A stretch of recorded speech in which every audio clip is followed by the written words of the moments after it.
pembacaan CV. Yang ketiga, kuliah hukum. Waktunya 25 menit untuk pemateri. Yang keempat, sesi tanya jawab, 2 kali pertanyaan, 1 kali feedback. Mungkin nanti kalau waktunya masih memungkinkan, bisa nambah lagi untuk pertanyaan. Yang kelima, penutup. Sebelum acara dimulai, saya akan membacakan CV terlebih dahulu. Nama, Ahmad Hasan Basri, MH, alamat, Kampung Kerajaan, RT 2, RW 4, Desa Sumberwaru, Kecamatan Banyuputih, Kabupaten Situbondo. Tempat, tanggal lahir, Situbondo, 13 April 1988. Agama Islam, status kawin, pekerjaan, dosen Fakultas Syariah IAIN Jember, dan advokat. Riwayat pendidikan, S1 Hukum Abdurrahman Saleh Situbondo, S2 Ilmu Hukum Universitas Merdeka Malang. Organisasi anggota DPC Pradi Banyuwangi. Sebelum acaranya kita mulai, mari kita baca basmalah terlebih dahulu.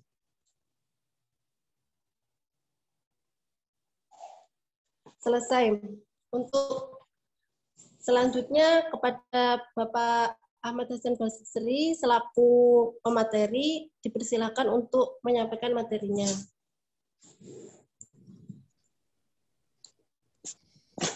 Terima kasih moderator. Suara saya terdengar ya? Moderator? Iya, Pak.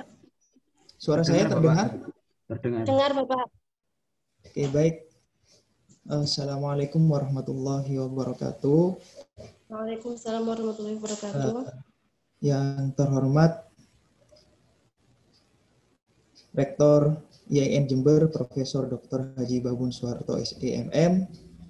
Kemudian yang saya hormati Dekan Fakultas Syariah, Profesor Dr. Haji Muhammad Nur Harisuddin, MPhilI. Kemudian Kepala Laboratorium Fakultas Syariah, Bapak Abdul Jabbar, SHMH.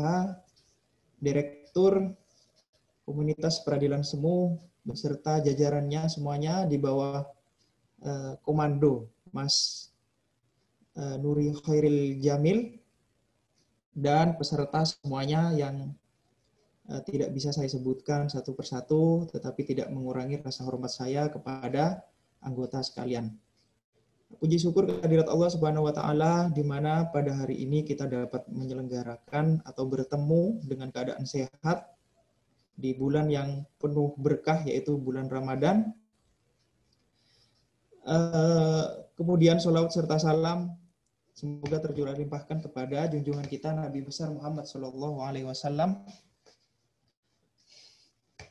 Kemudian saya meminta untuk rekan-rekan semua, anggota komunitas peradilan semu maupun ada dari anggota di luar itu, untuk doa kepada almarhum Bapak Haji Dr. Sutrisno, ya, guru kita semua, guru saya juga, di mana beliau telah dipanggil oleh Allah. Semoga dosa-dosanya diampuni, kemudian amal baiknya diterima, serta keluarga yang ditinggalkan diberikan ketabahan. Al-Fatihah. Bismillahirrahmanirrahim. Alhamdulillahirrahmanirrahim. Maliki yaumiddin. Iyyaka na'budu wa iyyaka nasta'in. Ihdinas siratal mustaqim. Shiratal ladzina an'amta 'alaihim. Baik, untuk mempersingkat waktu akan langsung saja saya mulai. Oke. Pakai ini ya, PowerPoint ya.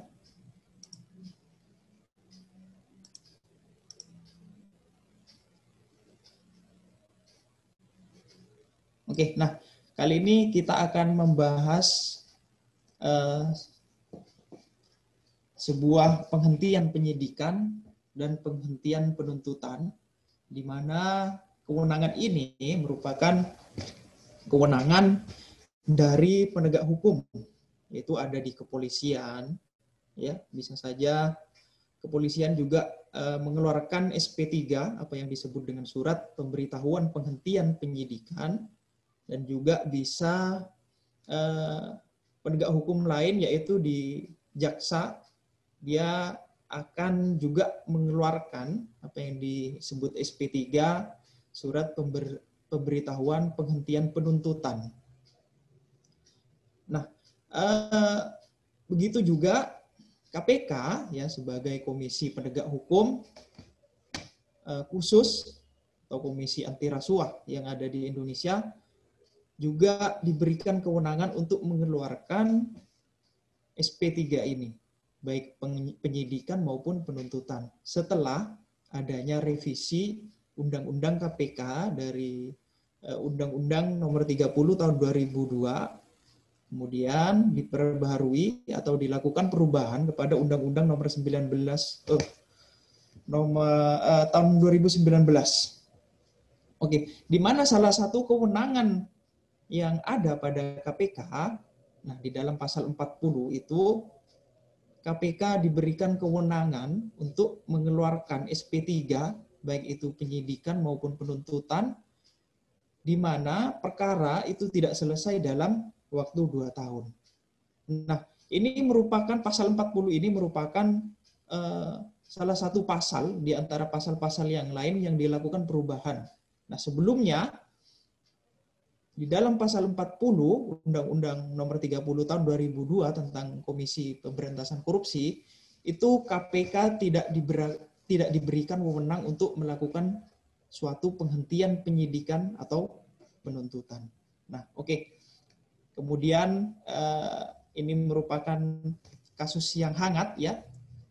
Dan pertama kali SP3 yang dikeluarkan oleh Komisi Anti Rasuah tersebut terhadap kasus bantuan likuidasi Bank Indonesia. Oke, nah selanjutnya kita akan lihat konstruksi perkara atau perjalanan perkara kasus BLBI ini ya. Ini versinya KPK. Nah, ada lagi versinya dari pihak inisial NS dan IS istrinya. Oke. Nah, kasus bantuan likuidasi Bank Indonesia, namanya likuidasi itu semacam ingin dilikuidasi atau istilah dalam hukum ekonominya akan mengalami kemerosotan mungkin ya, kemerosotan. Maka dari itu untuk diselamatkan KPK negara melalui Bank Indonesia itu mengucurkan bantuan dana likuidasi. Oke. Ini bermula pada saat tahun 1997 ya, di mana bank-bank banyak mengalami kredit macet, kemudian tidak terkendalinya pergerakan uang yang di situ akan menimbulkan inflasi mungkin, kemudian pada saat itu juga terjadi krisis moneter diikuti dengan gejolak politik di Indonesia pada saat itu lagi memanas ya, 97-98. Nah, kemudian ini juga berdampak kepada dunia perbankan. Maka dari itu pada 1989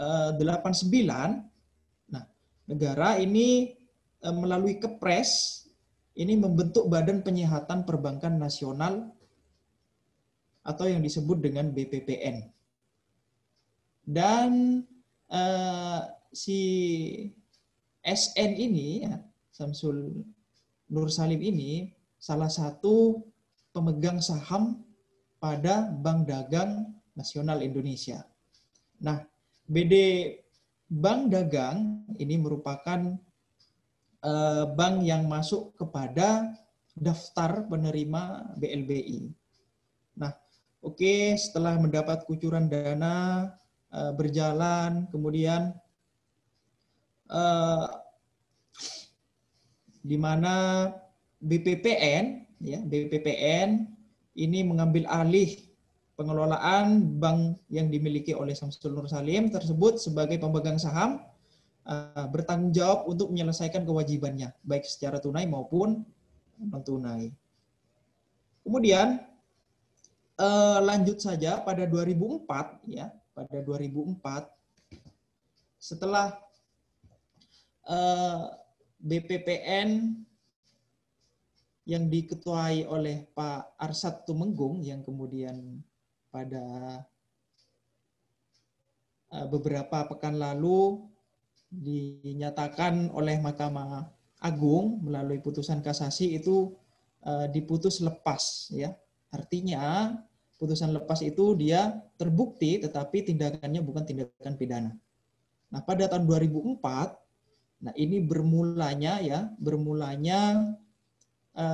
kasus tersebut di mana ketua BPPN itu diduga melakukan tindakan korupsi dengan mengeluarkan surat keterangan lunas bantuan likuidasi untuk Bank BDNI tersebut. Nah, oke. Jadi sebenarnya ini bukan hal baru, ya. Ini sudah kasus lama, kemudian yang penanganannya hanya berlarut-larut, ya, tidak kunjung selesai. Maka dari itu, kemudian kemarin KPK, ya, membuat heboh dunia media massa, di mana KPK mengeluarkan surat penghentian penyidikan pertama kali setelah revisi Undang-Undang tahun 2019.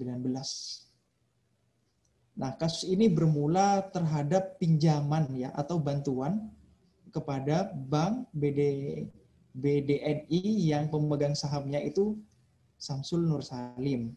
Nah, kemudian dia tidak mampu mengembalikan pinjaman, ya, dan diduga melakukan mispresentasi, di mana yang menjadi jaminan itu seolah-olah dikatakan lancar, padahal dia tidak lancar. Nah, setelah itu oleh kepala BPPN pada saat itu dia dicurigai atau diduga melakukan tindakan persekongkolan untuk mengeluarkan surat keterangan lunas. Nah, maka dari itu dia dilakukan penyelidikan dan penyidikan oleh kejaksaan pada saat itu. Nah, akan tetapi berdasarkan pemeriksaan dari BPK, ya, pada saat itu, ini juga menurut versinya kuasa hukumnya Samsul Nur Salim, nah, tidak ditemukan kerugian negara. Kenapa? Karena sudah diterbitkan surat keterangan lunas. Nah, maka sudah ditutup kasusnya. Kemudian oleh KPK dinyatakan dibuka kembali dengan KPK meminta rekomendasi kepada BPK, ya, dan BPK berdasarkan temuannya ini menemukan kerugian negara sekitar 4 triliunan, ya, sekitar 4 triliunan sekian gitu. Nah, kemudian ini yang kemudian menyeret, ya, Safruddin Arsad Tumenggung dijadikan tersangka, dan kemudian karena tindakan Safruddin ini tidak dilakukan sendirian, artinya ada penyerta, ya, ada orang lain yang turut membantu atau ikut serta, maka kasusnya kemudian dikembangkan oleh KPK. Nah, kemudian KPK menetapkan Samsul Nur Salim menjadi tersangka beserta istrinya, yang pada saat itu saudara Samsul dan istrinya dipanggil, ini tidak pernah datang. Oke, berikutnya. Dasar penghentian penyidikan atau penuntutan KPK itu berdasarkan pada pasal 40 Undang-Undang 19 tahun 2019. Nah, Komisi Pemberantasan Korupsi dapat menghentikan penyidikan dan penuntutan terhadap perkara tindak pidana korupsi yang tidak selesai selama 2 tahun. Nah, ini mungkin terobosan, tetapi limit waktu yang diberikan pada Undang-Undang nomor 19, tepatnya pada pasal 40 ini mungkin saya kira terlalu singkat, ya. Tetapi ini bagus, merupakan terobosan. Kenapa? Karena di dalam KUHP sendiri itu tidak memberikan batasan waktu terhadap penyelesaian penyelidikan, sehingga tidak memberikan kepastian hukum terhadap si pelapor. Kapan ini akan diselesaikan? Itu tidak ada rentang waktunya. Tetapi di dalam undang-undang ini diberikan waktu selama 2 tahun. Tapi waktu ini saya rasa mungkin kurang ya, karena proses penyidikan tentang tindak pidana korupsi itu memerlukan waktu yang cukup relatif, cukup lama. Kemudian di dalam KUHP ada di dalam pasal 109 ayat 2 ya, dalam hal penyidik menghentikan penyidikan karena tidak terdapat cukup bukti atau peristiwa tersebut ternyata bukan tindak pidana atau penyidikan dihentikan demi hukum. Oke, dari pasal-pasal tersebut dapat disimpulkan unsur-unsurnya. Surat pemberitahuan penghentian penyidikan atau penuntutan, nah itu unsurnya ada 3. Yang pertama, tidak mendapatkan cukup bukti, sehingga ini tidak mendasarkan kepada penyidik untuk menetapkan seseorang menjadi tersangka. Kemudian yang kedua, peristiwa yang disangkakan bukan merupakan peristiwa tindak pidana, yaitu setelah melakukan penyelidikan. Ya, karena fungsi penyelidikan itu tujuan utamanya yaitu ingin mengetahui apakah telah terjadi tindak pidana atau bukan. Kemudian SP3 ini demi hukum atau pemberhentiannya demi hukum. 1, misalkan perkaranya nebis in idem, ya, atau perkara yang sama sudah diputus kemudian dituntut lagi, itu tidak bisa. Yang kedua, demi hukum itu misalkan kewenangan untuk melakukan penuntutan itu sudah daluarsa. Contoh misalkan tentang kejahatan yang ancamannya 3 tahun, maka kadaluarsanya itu 6 tahun. Bagi kejahatan yang diancam hukuman seumur hidup atau hukuman mati, maka kadaluarsanya adalah 18 tahun. Tuh, kemudian pemberhentian penyidikan dan penuntutan demi hukum, misalkan contohnya lagi seorang terdakwa ini meninggal dunia. Nah, maka pertanggungjawaban yang melekat kepada dirinya tidak bisa dilakukan kepada anaknya atau mewaris, karena ini konteksnya hukum pidana. Oke, next berikutnya. Nah, ini ada direktori putusan perjalanan kasus ya Samsul Nur Salim yang menjadi satu kesatuan dengan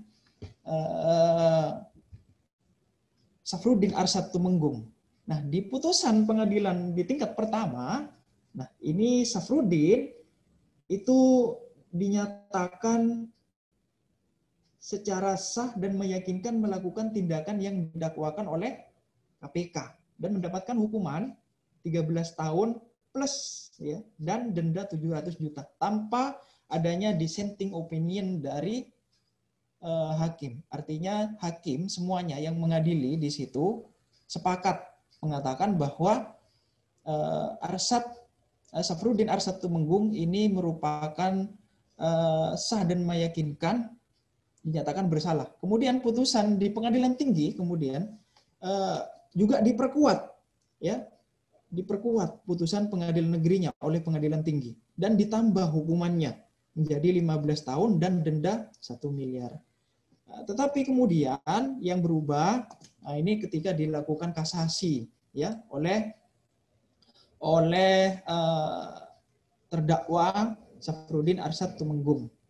Mahkamah Agung dalam putusan kasasinya nomor 1555 ini kasasi kemudian garing Pitsus pidana khusus tahun 2019. Nah, di situ terjadi dissenting opinion dari hakim yang mengadili. Ya, artinya dissenting opinion, terjadi perbedaan pendapat di antara para hakim. Di mana para hakim mengatakan yang satu, ketua majelis, itu mengatakan ini kasus pidana, kemudian 2 anggota yang lain mengatakan ini kasus perdata, dan 1 di antaranya mengatakan ini kasus administrasi. Nah, karena tidak terjadi kesepakatan, maka putusannya dinyatakan lepas dari segala tuntutan hukum atau onslah. Ya, maka dari itu terdakwa Safrudin Arsyad Tumenggung ini dinyatakan lepas. Artinya bukan tindakan pidana. Nah, yang sangat menarik di sini ada diduga ya, ini menurut masih kabar burung. Nah, salah satu hakim yang mengadili di tingkat kasasi ini dijatuhi hukuman kode etik. Kenapa? Karena dia bertemu dengan pihak yang berperkara. Artinya apa? Artinya muncul dugaan ada keanehan dalam putusan kasasi tersebut. Tapi kita harus menghormati sebuah putusan yang sudah dikeluarkan oleh Mahkamah Agung. Nah, maka dari itu KPK kemudian melakukan upaya hukum, yaitu peninjauan kembali tanggal 16 Juli tahun 2020. Tetapi ditolak oleh Mahkamah Agung. Karena kenapa? Alasan formil. Alasan formilnya apa? Berdasarkan putusan Mahkamah Konstitusi tahun nomor 33 tahun 2016, di mana peninjauan kembali itu hanya dapat dilakukan oleh terdakwa atau keluarganya. Nah, ini menutup putusan MK ini menutup celah bagi KPK untuk melakukan upaya hukum luar biasa, yaitu peninjauan kembali terhadap putusan kasasi Safrudin Arsyad Tumenggung. Kemudian ini taktik atau strategi yang dikeluarkan oleh Samsul Nur Salim, ya, ini dengan melakukan gugatan perdata kepada Badan Pemeriksa Keuangan. Nah, di mana gugatan perdata tersebut akan menghalangi atau akan menangguhkan perkara pidana yang akan disidangkan, ya, kalau itu terjadi dilakukan penuntutan oleh KPK, akan menangguhkan perkara Samsul Nur Salim. Kenapa? Karena ada perkara perdata yang harus dibuktikan terlebih dahulu, yaitu tentang hasil audit dari Badan Pemeriksa Keuangan.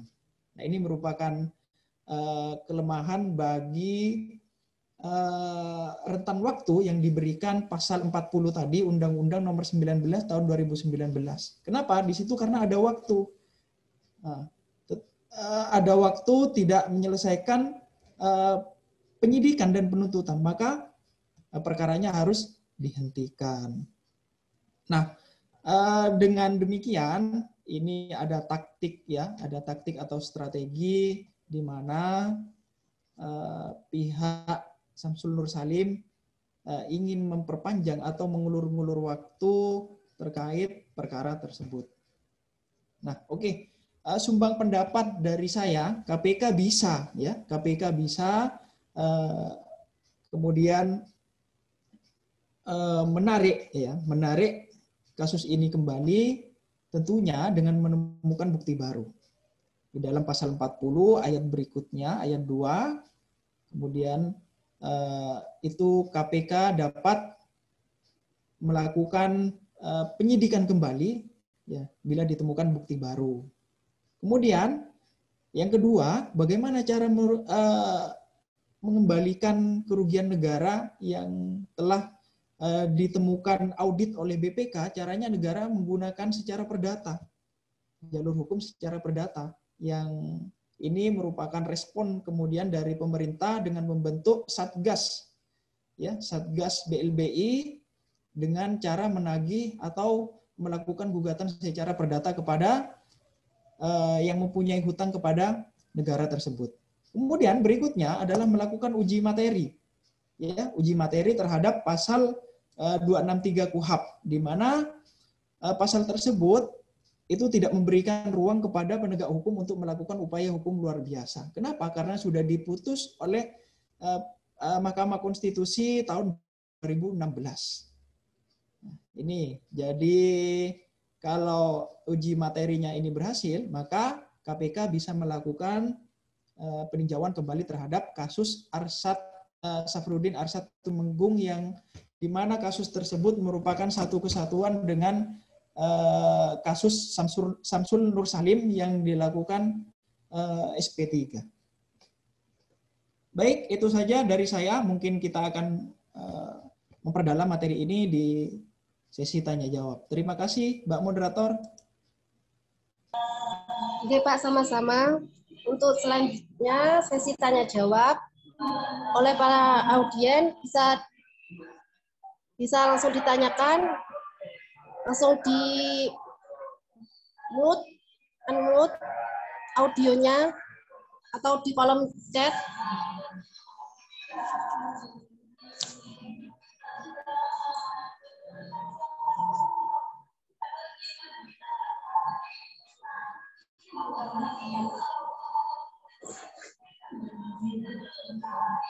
Pak, kalau misal belum ada yang tanya, saya mau tanya dulu. Boleh, Pak? Oke, nggak apa-apa, nggak apa-apa. Untuk sumbang pendapat itu kan bisa dilakukan dengan negara menggugat secara perdata. Negara menggugat secara perdata itu bagaimana, Pak? Kayak susunannya itu bagaimana? Kita mengajukan, negara mengajukan kepada apa permasalahan ini. Terus pada yang hakim itu loh Pak yang berbeda pendapat itu mengapa kok bisa berbeda pendapat antara hakim tersebut dan apakah nggak ada jalan keluarnya gitu loh Pak? Kok bisa ambil aspek adanya pemberhentian tentang ini kasus ini? Karena kan kasus korupsi BLB ini kan juga banyak tuh Pak, malah nggak sedikit. Oke, itu ya. Iya Pak. Oke, baik Mbak Moderator, terima kasih. Pertanyaannya ada dua. Yang pertama, bagaimana cara negara menggugat secara perdata? Kemudian yang kedua, mengapa terjadi dissenting opinion di antara para hakim tersebut? Kemudian yang ketiga, kasus ini kenapa kok buru-buru dilakukan SP3 ya? Padahal masa kadaluarsanya jika terhitung dari 2004 itu selama 18 tahun karena ini ancaman yang termasuk kepada daluarsa 18 tahun, maka terhitung dari 2004 itu 18 tahun, maka 2022 kadaluarsanya.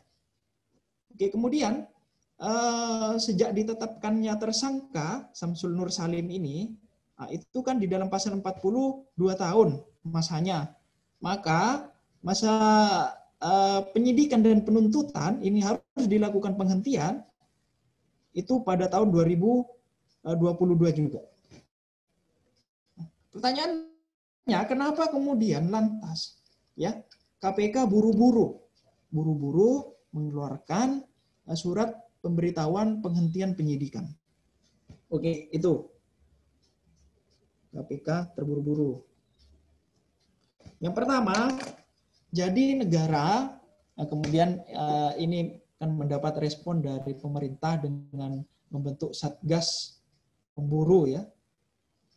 Satgas BLBI di mana negara akan menagih ya. Pertama itu menagih, Mbak. Kalau secara perdata kan bisa diselesaikan secara non litigasi. Maka negara akan menagih kepada obligor-obligor yang mendapat bantuan BLBI kemarin kemudian belum menyelesaikan kewajibannya atau belum mengembalikan bantuan tersebut. Ini akan ditagih ya. Namanya ditagih pendekatan secara perseorangan kepada yang mempunyai hutang tersebut.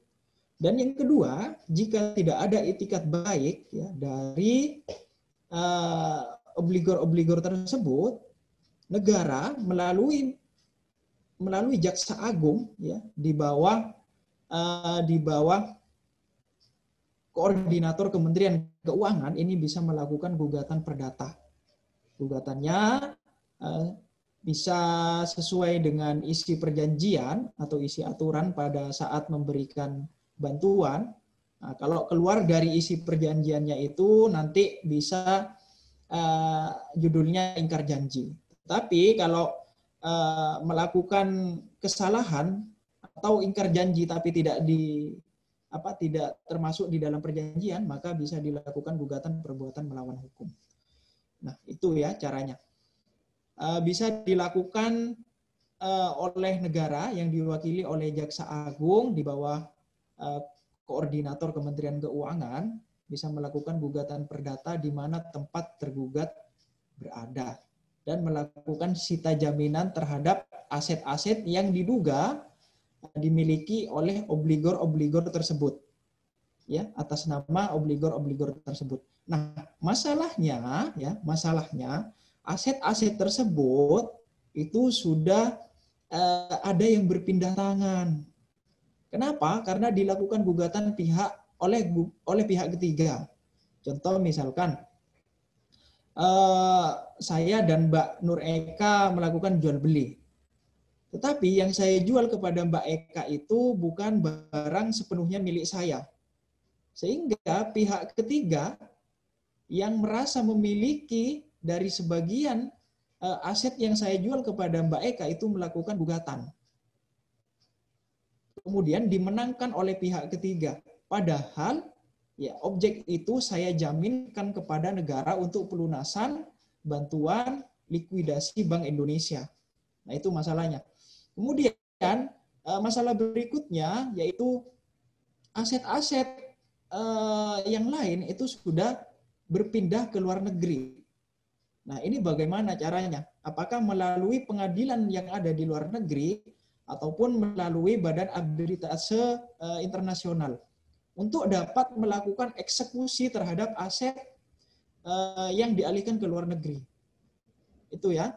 Dan beberapa permasalahan yang lain.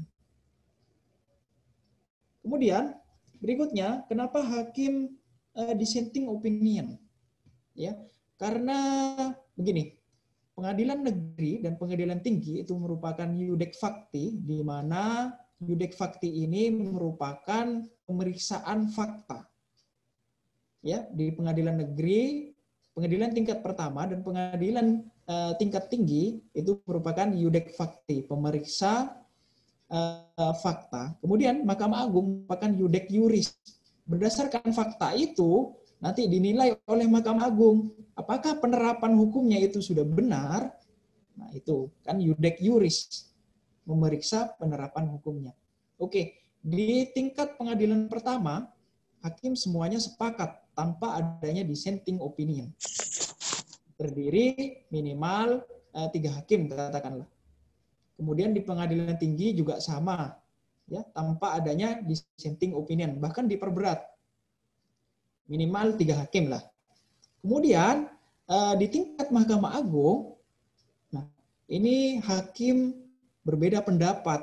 Kenapa kok bisa berbeda pendapat? Mereka masing-masing mempunyai pandangannya berdasarkan pertimbangan-pertimbangan tertentu, ya, pertimbangan-pertimbangan tertentu sesuai dengan fakta yang sudah diperiksa oleh pengadilan pertama dan pengadilan tingkat tinggi. Hakim kan diberi kebebasan, Mbak. Hakim diberikan kebebasan untuk menilai sebuah perkara ya dari sudut pandang mana. Tapi harus berdasarkan alasan-alasan atau harus berdasarkan dengan ketentuan-ketentuan yang ada di dalam undang-undang. Nah, maka dari itu berbeda pendapat nih hakimnya. Yang satu mengatakan pidana, yang satu lagi mengatakan perdata, yang satu lagi mengatakan administrasi. Nah, oke, itu. Jadi yang mana yang kuat? Ya, tingkat Mahkamah Agung, putusan terakhir. Nah, itu. Meskipun kedua putusan, pengadilan negeri dan pengadilan tinggi mengatakan semuanya pidana. Tetapi setelah dilakukan upaya hukum, nah ini Mahkamah Agung ini berbeda pendapat. Nah, kita harus menghormati keputusan kasasi yang dikeluarkan oleh Mahkamah Agung. Ya, meskipun secara kalau melihat subjeknya itu lebih banyak yang mengatakan pidana. Loh, kok bisa gitu, Pak? Iya, misalkan contoh di pengadilan tingkat pertama yang mengadili itu 3 orang hakim. Oke, kemudian di tingkat pengadilan tinggi yang mengadili minimal 3 orang hakim, 6 sudah. Kemudian di tingkat Mahkamah Agung itu ada 1 yang mengatakan tindak pidana, yaitu ketua majelis yang memeriksa. Jadi sudah ada 7 orang. Nah, kenapa dikalahkan oleh 2 orang ini yang perdata dan administrasi jika dilihat dari subjeknya ya, tetapi dilihat dari tingkat kelembagaannya, maka meskipun pendapat 6 orang hakim di tingkat pertama dan tingkat pengadilan tinggi itu tetap tidak bisa dijadikan landasan gitu. Kemudian yang ketiga, nah ini SP3 KPK terburu-buru. Ya, jika dilihat dari masa daluarsa dari terjadinya tindak pidana ini, yaitu tahun 2004, di mana Safruddin Arsyad Tumenggung, ya ini merupakan 2 orang berbeda, Mbak ya, Mbak moderator. Jadi ada Safruddin Arsyad Tumenggung, kemudian ada Samsul Nur Salim dan istrinya, di mana mereka diduga itu melakukan kejahatan yang kemudian menimbulkan kerugian negara. Yang pertama, yang Safruddin Arsyad Tumenggung ini adalah penyelenggara negara. Yang Nur Salim ini orang umum. Ya, tetapi dia melakukan persekongkolan atau penyertaan ya atau membantu tindak pidana terjadi, maka yang Samsul Nur Salim ini juga bisa dijerat oleh KPK. Karena ada unsur penyelenggara negara tadi. Nah, karena ini kasusnya satu paket, maka jika paket yang pertama itu sudah dinyatakan bukan perkara pidana, otomatis yang berikutnya bukan perkara pidana. Contoh misalkan Mbak Eka misalkan mencuri, ya, kemudian mengajak 3 orang temannya. Iya, Pak. Nah, jika Mbak Eka ini dilakukan penyidikan kemudian dinyatakan bersalah, maka yang membantu Mbak Eka 3 orang ini juga turut serta. Ini kan satu paket nih. Iya. Nah, jika tindakan Mbak Eka itu bukan merupakan tindak pidana, nah ini apakah bisa dijerat tindak pidana ini? Yang 3 kan enggak kan? Iya. Gitu. Tetapi tidak menutup kemungkinan berdasarkan pasal 2 Undang-Undang Tindak Pidana Korupsi ya bisa dijerat juga ya. Kan alasan KPK kemarin berdasarkan putusan kasasi Safruddin Arsyad Tumenggung itu mengeluarkan SP3. Kenapa? Alasannya tidak ada unsur penyelenggara negaranya. Nah, itu bisa juga diterapkan pasal 2 kepada Samsul Nur Salim. Tidak harus ada penyelenggara negara jika tindakan yang dilakukan oleh Samsul Nur Salim tersebut merugikan keuangan negara dan ekonomi negara. Itu juga bisa. Tapi masih belum ada arah ke sana untuk saudara Samsul Nur Salim dan istrinya. Nah, kenapa KPK ini terburu-buru? Ya, padahal jika dilihat dari tahun 2004, ini masih tahun 2022 kadaluarsanya. Nah, kemudian kenapa harus buru-buru padahal tahun 2022 juga dilakukan penghentian penyidikan terhadap Samsul Nur Salim? Ya, mungkin KPK lebih melihat kepada sisi kepastian hukum bagi terdakwa. Nah, logikanya gini saja. Jika sudah ada putusan kasasi yang menyatakan lepas dari tuntutan hukum, maka KPK harus ngapain lagi? Sudah melakukan peninjauan kembali, sudah ditolak. Menemukan bukti baru itu tidak mungkin. Jadi mau diapain lagi?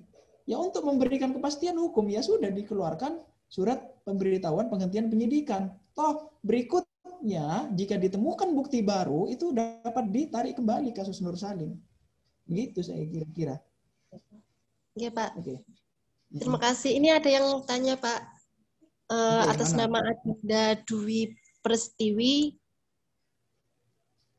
Ini mengenai SP3 kan merupakan salah satu parameter yang menjamin kualitas penanganan perkara di KPK yang harus dipastikan sangat matang di tingkat penyelidikan dan sudah dibuktikan pula melalui pembuktian bersalah di pengadilan yang capai angka sempurna atau 100%. Namun dalam revisi Undang-Undang KPK ini, SP3 diberikan terhadap KPK jika penyidikan atau penuntutan tidak selesai dalam 2 tahun, sebagaimana yang diatur pada pasal 40 ayat 1 Undang-Undang nomor 19 tahun 2019, artinya apakah dengan adanya SP3 ini dapat berpotensi untuk membatasi penyelidikan terhadap kasus besar korupsi di Indonesia. Berhenti di tengah jalan seperti kasus BLBI. Oke, terima kasih. Ini dari siapa, Mbak? Adinda Dwi Pertiwi. Oke, Mbak Adinda. Di pasal 40 Undang-Undang Nomor 30 Tahun 2002 ya tentang tindak Komisi Pemberantasan Korupsi, di situ KPK tidak berwenang mengeluarkan SP3 baik penyidikan maupun penuntutan. Nah, ini kemudian dilakukan uji materi ke Mahkamah Konstitusi tetapi ditolak ya. KPK dalam melakukan tugasnya karena mempunyai kewenangan yang besar sekali ya, supervisi, bahkan KPK bisa berkoordinasi dengan siapapun termasuk lembaga di luar negeri untuk melakukan penyidikan dan penuntutan terhadap tindak pidana korupsi. Bahkan juga KPK bisa mengambil alih perkara di mana perkara tersebut dilakukan atau ditangani oleh lembaga lain. Contoh misalkan kepolisian dan kejaksaan yang juga menangani kasus perkara tindak pidana korupsi. Nah, maka dengan adanya kewenangan yang begitu besar yang melekat pada Komisi Anti Rasuah tersebut, melalui pertimbangan Mahkamah Konstitusi tahun 2003 itu, memang seharusnya KPK tidak diberikan celah untuk mengeluarkan SP3. Kenapa? Karena kewenangannya terlalu besar. Ya. Nah, muncul pertanyaan kemudian, bagaimana jika perkara yang ditangani oleh KPK ini bukan merupakan perkara tindak pidana korupsi? Nah, apa yang akan dilakukan? Ya, padahal misalkan KPK di dalam melakukan penyidikan, kemudian penuntutan, ternyata di tengah jalan menemukan bukti bahwa perkara ini bukan perkara tindak pidana korupsi. Nah, apa yang akan dilakukan KPK? Mau mengeluarkan SP3? Tidak punya kewenangan. Nah, ini repot juga ya. Nah, di samping itu, jika tidak diberikan batasan waktu mengenai proses penyelesaian tindak pidana korupsi, ini akan semakin tidak memberikan kepastian hukum. Ya, terutama apa yang ada di dalam KUHP itu tidak memberikan batasan waktu, sehingga tidak memberikan kepastian hukum kepada negara. Kalau tindak pidana umum ya tidak memberikan kepastian hukum kepada korban. Karena tidak ada waktu penyelesaian perkara. Nah, dengan adanya undang-undang yang baru, misalkan di mana KPK diberikan batasan waktu selama 2 tahun, ya, apakah dengan adanya SP3 ini dapat berpotensi membatasi penyelidikan terhadap kasus-kasus besar korupsi di Indonesia? Ya, saya kira tidak jika KPK itu bekerja secara smart ya, artinya kerja keras, kerja cerdas, kemudian kerja tuntas. Dimana jika ada perkara tindak pidana korupsi itu harus segera dilakukan penyelidikan, kemudian dinaikkan kepada penyidikan untuk menetapkan seseorang kepada tersangka. Kemudian segera harus dilakukan penuntutan. Nah, berarti perbedaan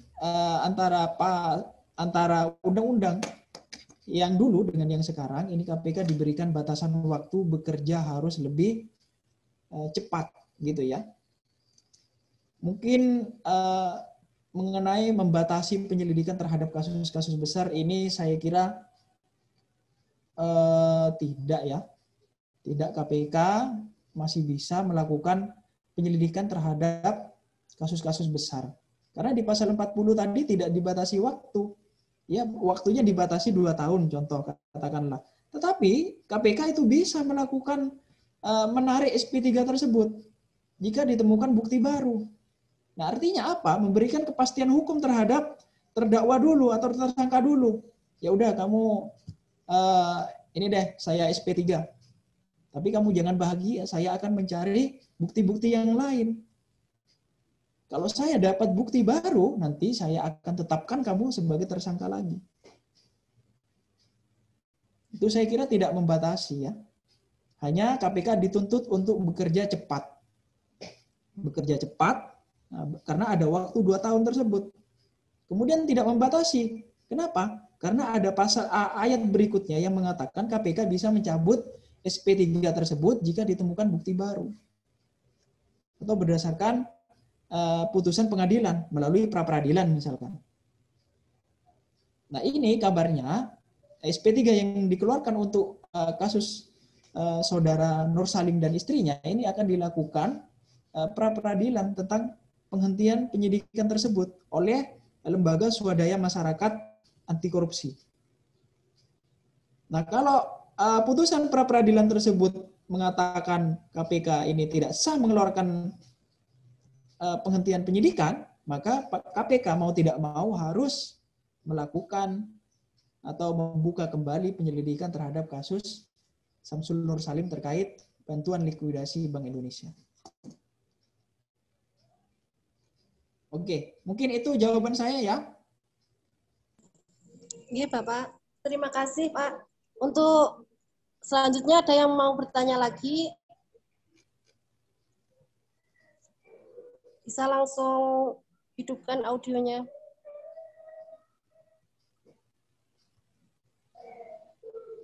Dan mungkin ada feedback dari Mbak Adinda Dwi Pertiwi atau ada feedback dari yang lainnya, audiens yang lainnya.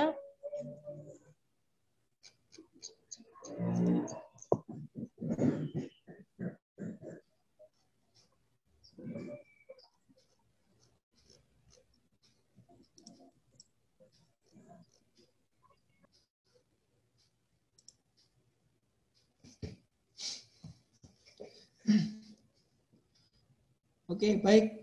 Jadi gini, Mbak, mungkin